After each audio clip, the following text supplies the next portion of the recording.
వయసులో ఎంతో పెద్దవారైనా సరే మాకంటే వేగంగా ఉరకలేస్తూ ఈ రోజున ఈ రాష్ట్రాన్ని పట్టి పీడిస్తున్నటువంటి ఈ సైకో పైన యుద్ధ బేరి మోగించినటువంటి వ్యక్తి. అందుకనే ఈ రోజున రాష్ట్ర వ్యాప్తంగా అయ్యన్న గారంటే అంత అభిమానం, ప్రేమ. అదేవిధంగా ఈ రోజున వేదిక పైన ఉన్నటువంటి పెద్దలు, భారతీయ జనతా పార్టీ సీనియర్ నాయకులు, అనకాపల్లి పార్లమెంట్ నియోజకవర్గం నుండి ఈ రోజున కూటమి అభ్యర్థిగా పోటీ చేస్తున్నటువంటి గౌరవనీయులు సీఎం రమేష్ గారికి, బెజవాడ పులిబిడ్డ మీ అందరి అపూర్వ స్వాగతం నడుమ ఇప్పుడే మరి వేదిక పైనకు వచ్చినటువంటి నా సోదరులు వంగవీటి రాధా గారు, ఆయన కూడా నా పైన అనేక సందర్భాల్లో దాడి జరిగినప్పుడు స్వయంగా నా ఇంటికి వచ్చి నా కుటుంబానికి ధైర్యం చెప్పి అన్ని రకాలుగా నాకు అండగా నిలబడినటువంటి వ్యక్తి వంగవీటి రాధా గారు. ఆయనకు కూడా హృదయపూర్వకంగా నమస్కరిస్తూ, ఇంకా వేదిక పైన ఉన్నటువంటి అనేక మంది పెద్దలు, నా సోదరులు చింతకాయల విజయ్ గారు, తెలుగుదేశం పార్టీ రాష్ట్ర ప్రధాన కార్యదర్శి,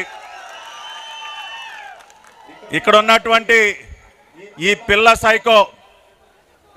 సైకో ఎమ్మెల్యేకి చుక్కలు చూపిస్తున్నటువంటి నా సోదరుడు ఇవాళ ప్యాంట్లు తడుపుకుంటా ఉన్నాడు. చింతకాయల విజయ్ గారి పేరు చెప్తేనే ప్యాంటు తడుపుకుంటా ఉన్నాడు ఇక్కడ ఉన్నటువంటి ఎమ్మెల్యే. ఆ రకంగా నాతో కలిసి గత 5 సంవత్సరాలుగా చంద్రబాబు నాయుడు గారు, నారా లోకేష్ గారి సారథ్యంలో ప్రజల పక్షాన పోరాడినటువంటి వ్యక్తి విజయ్ గారు. ఇంకా అనేక మంది కూటమి నాయకులు, భారతీయ జనతా పార్టీ, జనసేన నాయకులందరికీ కూడా హృదయపూర్వకంగా నమస్కరిస్తూ, ఈ రోజున పెద్దలు అయ్యన్న గారు చెప్పినట్టు రాష్ట్రంలో అందరికంటే ఎక్కువగా నష్టపోయినటువంటి వర్గం ఏదైనా ఉందంటే అది యువత. గత 5 సంవత్సరాలుగా అనేక రకాలుగా ఈ సైకో ముఖ్యమంత్రి చేతిలో దగా పడినటువంటి వర్గం యువత. అనేక మాయమాటలు చెప్పి 2019 ఎన్నికలకు ముందు పాదయాత్ర సందర్భంగా కానీ, మేనిఫెస్టోలో కానీ అనేక రకాలైనటువంటి మోసకారి వాగ్దానాలు చేసి ఈ రోజున అడ్డంగా దగా చేసినటువంటి వ్యక్తి జగన్మోహన్ రెడ్డి. జాబ్ క్యాలెండర్ అన్నాడు, ఉద్యోగాలు అన్నాడు, ఎక్కడా కూడా ఏది నెరవేర్చినటువంటి పరిస్థితి. మీరు ఎవరైనా జాబ్ క్యాలెండర్ చూసారా 5 సంవత్సరాల్లో? ఏ సంవత్సరం అయినా టంచనగా జనవరి మాసంలో జాబ్ క్యాలెండర్ విడుదల చేశాడా?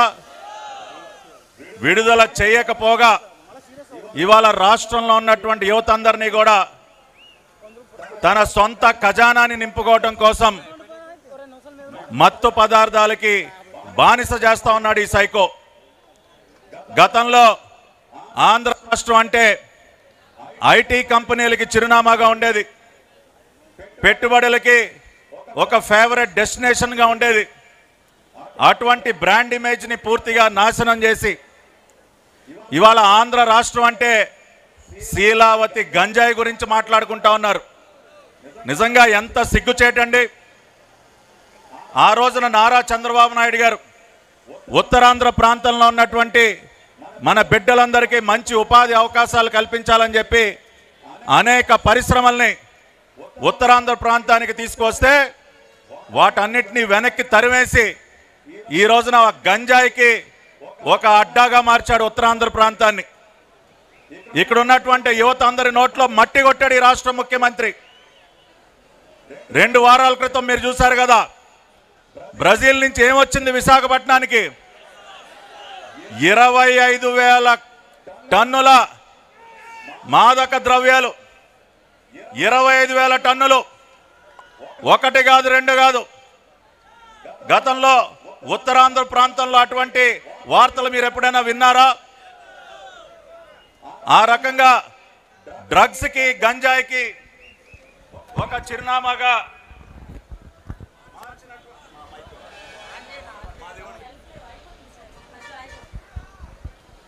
ఆ విధంగా గంజాయికి డ్రగ్స్కి ఒక అడ్డాగా ఉత్తరాంధ్ర ప్రాంతాన్ని మార్చేసి ఇవాళ విశాఖపట్నానికి కానీ ఉత్తరాంధ్ర ప్రాంతానికి కానీ ఉన్నటువంటి ఒక మంచి పేరుని పూర్తిగా చెడగొట్టినటువంటి పరిస్థితి. నిన్న మాట్లాడుతూ ఉన్నాడు ఈ సైకో ముఖ్యమంత్రి. ఏ సెంటర్లో నుంచి ఎటు చూసినా జగన్ ట్రేడ్ మార్కే కనపడుతుందంట. నిన్న బస్సు యాత్రలో మాట్లాడుతూ ఉన్నాడు. అది బస్సు యాత్ర కాదు, బుస్సు యాత్ర, తుస్సు యాత్ర అంటా ఉన్నారు. ఇవాళ ఏ సెంటర్లో నుంచినా మీకేం కనపడతా ఉంది? ఒక వైన్ షాప్ కనపడతా ఉంది, ఒక బెల్ట్ షాప్ కనపడతా ఉంది, గంజాయి అమ్మేటటువంటి బడ్డీ కొట్లు కనపడతా ఉన్నాయి. ఆ రకంగా మద్యపాన నిషేధం చేసి కానీ మీ దగ్గర ఓటు అడగటానికి రాను అని చెప్పినటువంటి ఈ సైకో ఇవాళ ఏం ముఖం పెట్టుకుని వస్తా ఉన్నాడండి? అన్నాడా లేదా? మద్యపానం చేసి కానీ మీ దగ్గరికి రాను, నా ముఖం చూపించనని చెప్పినటువంటి వ్యక్తి ఇవాళ 5 సంవత్సరాలుగా 1,50,000 కోట్ల రూపాయల మద్యాన్ని అమ్మాడు.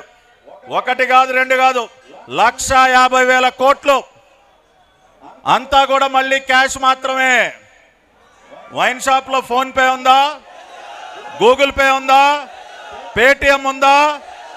Only cash, only cash, currency మాత్రమే. కంటైనర్లు తాడేపల్లి కొంపకి వెళ్ళిపోవాలి. ప్రతిరోజు కూడా కంటైనర్ రాకపోతే మన సైకోకి నిద్ర పట్టదు. ప్రతిరోజు ఒక కంటైనర్ వస్తే గానీ మనోడు ప్రశాంతంగా నిద్రపోనటువంటి పరిస్థితి. ఆ రకంగా boom boom beer, gold medal